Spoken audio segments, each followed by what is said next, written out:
that kind of leads me into the second assumption that I want to talk about. It's around that contract, and really I think when we talk about the end times, a better way to talk about that final 7 years, I've started saying Daniel's 70th week, because that's accurate.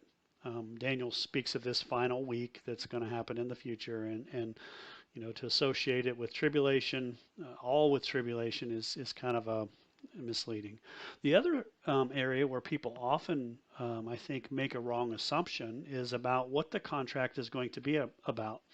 I've heard a lot of people, and they'll make this statement that, well, there's going to be a 7 year peace contract with Israel. Well, again, the scriptures don't tell us that. Daniel 9:27 is the only place in scripture that talks about this final 7 year period. Now, there are some references in Revelation that talk about a 3.5 year period, or something along those lines. But when it comes to about this contract and this 7 year period, it's really this single verse. And so, for people to say that the agreement's going to be around peace, I think is a faulty. Um, Again, it could be true, but it's not necessarily true. So, for example, what if there's a contract around land? The Antichrist comes in and says, we will give you this little bitty square up here on the Temple Mount, and you give us this little bitty square over here, in the Gaza Strip. Or it could be about peace. Maybe the Antichrist comes in and says we're all going to have peace for the next 7 years. Or here's another one that I've thought of too. What if the Antichrist comes in and says, hey, we will help you build a temple. This is going to be a contract. We're going to build this building together. Matter of fact, if you do some searching online, you can see right now where they're starting to come together with this Abrahamic faith house, and really this is when I start to look into this, it kind of it's exciting, but it's scary and it's at the same time, because they're talking about mixing Islam and Christianity and Judaism. Those three faiths have a common ancestor in Abraham, and so they want to call it the Abrahamic Faith House. And so some people are wanting to unite those three. Now, again, as a believer in Christ, I think we should try to be at peace with all people as far as we can. And what I mean by that is we treat people with respect, we care for one another, and we do those sort of things. But to say that those three can come together in a faith is just totally wrong, because they can't. Matter of fact, the Bible tells us, Paul tells us in Romans that that Israel is our enemy right now, because they do not follow Christ. And so we have to be real careful. So, anyway, this contract could be about peace, could be about land, it could be about building the temple, but, the Bible's not real clear.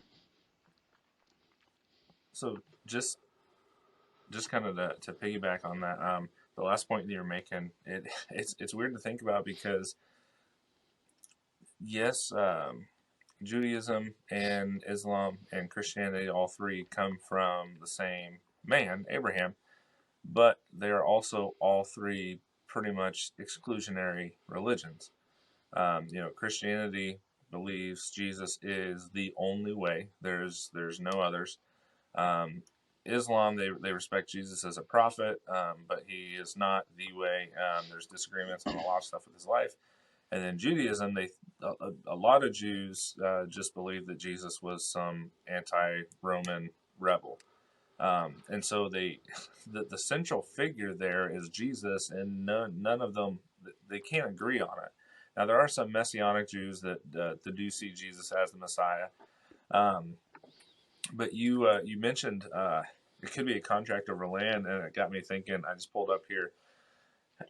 So in the West Bank, there's actually they're titled areas A, B, and C, and they I don't remember the specifics right now. I think area uh, one of them Israel is allowed to build in. One of them the Palestinians are allowed to build it in, and then there's one that is disputed. And so there's some stuff going on right now with U.S. politics about they're talking about how Israel is horrible and awful because I think it's Area C.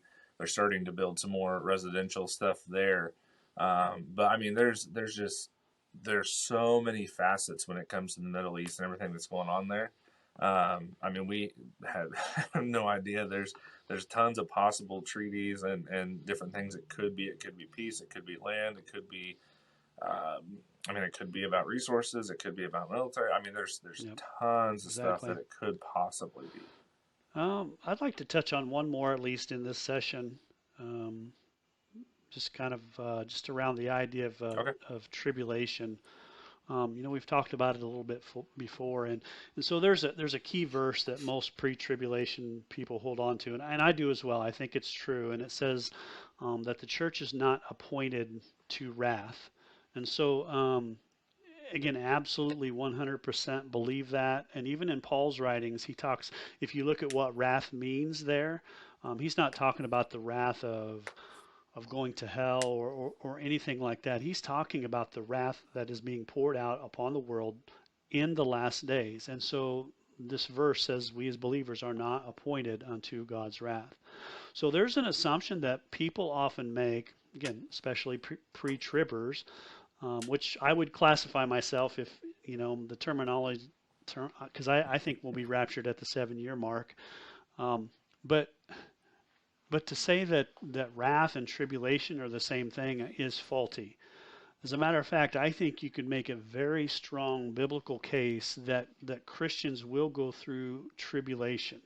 And not only that is if we look back through history and all of the tribulation and persecution that the church has endured, to say that God is going to just magically pull all Christians at right before the rapture and they don't have to go through any negative stuff whatsoever, any tribulation at all. Again, I think it's a false idea because you know there's a lot of people that have went through tribulation, and I mean, there's a ton of scriptures you can look up. Luke 21:12, 2 Timothy 3:12, 1 Peter 4:12 through 14, 1 John 3:13, Acts 14:22. There's a ton you can look up, but most of those talk about the idea that we as believers will go through tribulation. And Jesus even teaches more so as the day approaches, right? And so, but what we have to differentiate is there is a point where so the tribulation really kind of comes from others. Tribulation can kind of come from our circumstances. Um, rough day. God allows us to go through some negative events sometimes.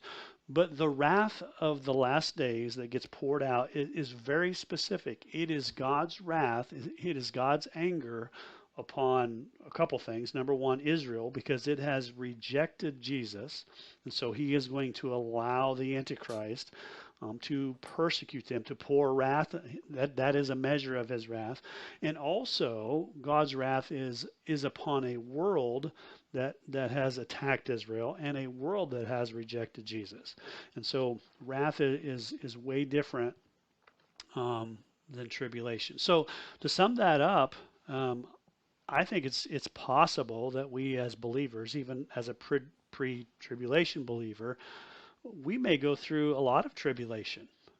We could even be called to give up our lives in service of Christ before the rapture happens. But that's different than if God is pouring out His wrath upon a sinful world.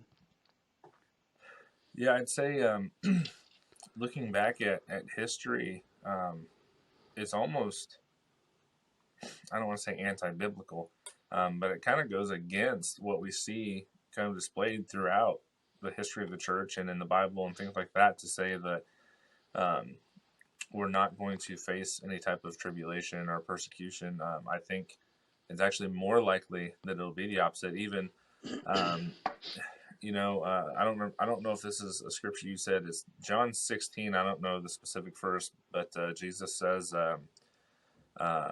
you're going to have a lot of troubles in this world, but take heart because I've already overcome the world. Jesus says that we're going to be hated by the world because they first hated Him. And then you look at James 1, verse 2, which I think we may be doing kind of an in-depth roundtable type discussion through the book of James here on the channel.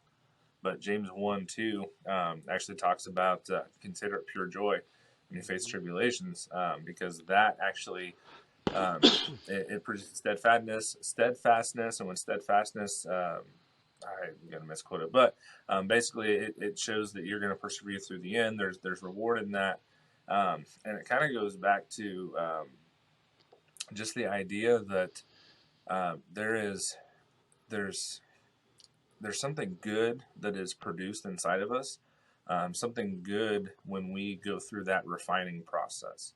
Hmm. No, I don't think God necessarily wants us to go through troubles and hard times and persecution and even persecution to the point of death. But I do think that there is, and this is something we kind of have to chalk up to mystery a little bit, um, but it, it's a result of free will. We have free will, so there's going to be people that exercise that against us that aren't believers. But, excuse me, um, there are uh, there are a lot of instances, and this is my belief too, with when it comes to um, like maybe sicknesses and things like that. Um, I don't think God necessarily gives them to us, and God doesn't want us to have that stuff and suffer with that stuff. But I think that there is a refining that happens. Praying to get out of a situation. The early church, the Christians in the Colosseum. Um, I'm sure they were praying that God was going to rescue them from that. Um, and I kind of think of Shadrach, Meshach, and Abednego.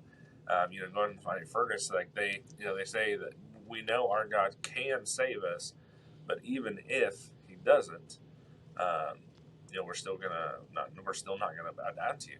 And so it's that if having a belief that God is going to save us from any persecution or any trouble, I think is a very um, American or Western church belief.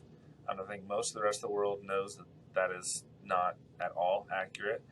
Um, but I also think that it puts too much of a focus here on earthly lives.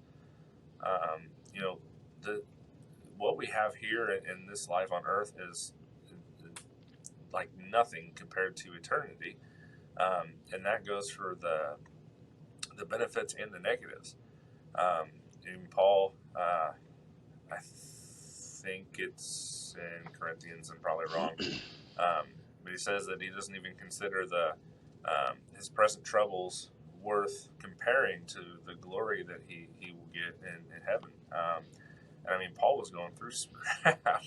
So, I personally think it kind of goes against what we see throughout church history, throughout the Bible, and what we see just what makes sense in the nature of God that the Christians would not have any type of persecution or tribulation or anything like that.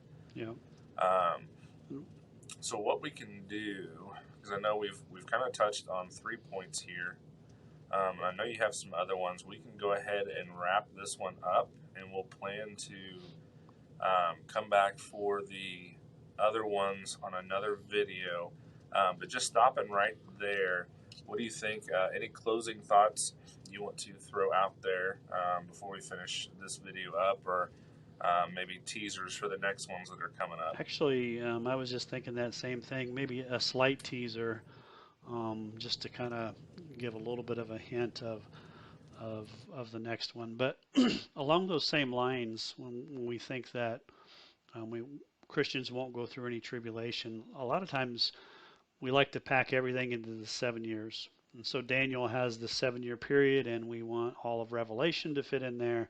And now we want all of Daniel to fit in there. And so a lot of times people will say things like all of the seals are part of God's wrath. And so, again, pre-tribbers will make this claim that all of the seals are part of God's wrath. But again, I think there are hints in the first seals that tell us different. For example, if we look at the fifth seal, it really talks about these souls that are under the altar, and they are the ones that have been martyred, and they're under there, and so therefore they're crying out to God and saying, God, how much longer until you avenge us? And so that that verse right there kind of leads me to believe that the wrath of God has not happened yet, because the wrath of God would be his vengeance upon the world. He would have redeemed his people. He would have judged those who harmed these martyrs. And yet, still in the fifth seal, they're sitting there, God, how much longer? How much longer? And God replies, not too much longer now. And so, again, I think as you get into the seals, I don't know that the wrath of God happens at the first seal. I think probably the first several seals, maybe even up to the sixth seal, are pre-wrath. We can get into a little bit more of that next time, but just again, as you think about Revelation, don't approach it with a box mindset, man. I get on and I listen to a ton of videos just to see what people have to say, and it's just like they cookie cutter it and spit it out there, and it's like stump notes, right? It's like everybody has the same book that they're reading from. I want to challenge you to read Revelation, to read prophecy for yourself. One thing that I did, and I'll close with this and I'll give it back to you. But one thing that I did is I decided I didn't know for sure what the end times looked like, so I wanted to find out. I didn't want anybody else's opinion. I didn't care what YouTube prophets were saying out there. I wanted to dig myself, and so I wrote down every single verse that I could find about prophecy, about the end times.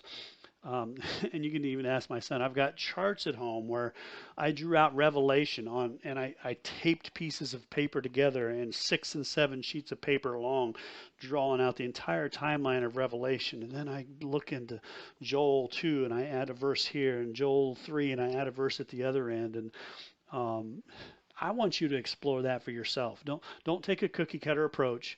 I will say this: I started out as absolutely pre-tribulation as it's defined, and as I've come full circle, I moved away from that, and now I've come back to that position, but with caveats.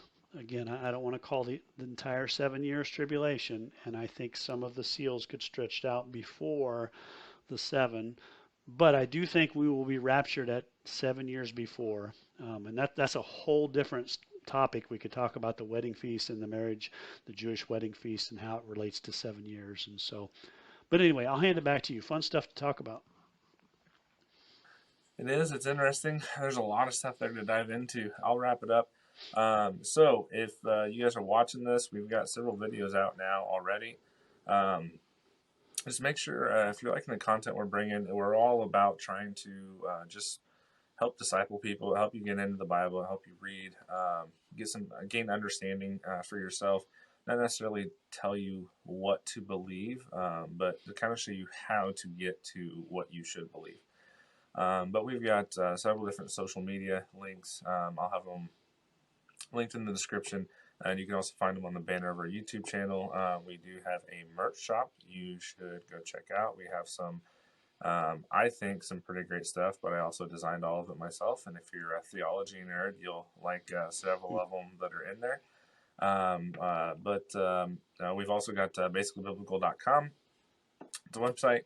And as we progress, we're going to have more stuff up there, maybe some articles, some different content like that, links to different things that we're doing, such as a book that I just actually released. By the time this is out, it's been out for a little bit.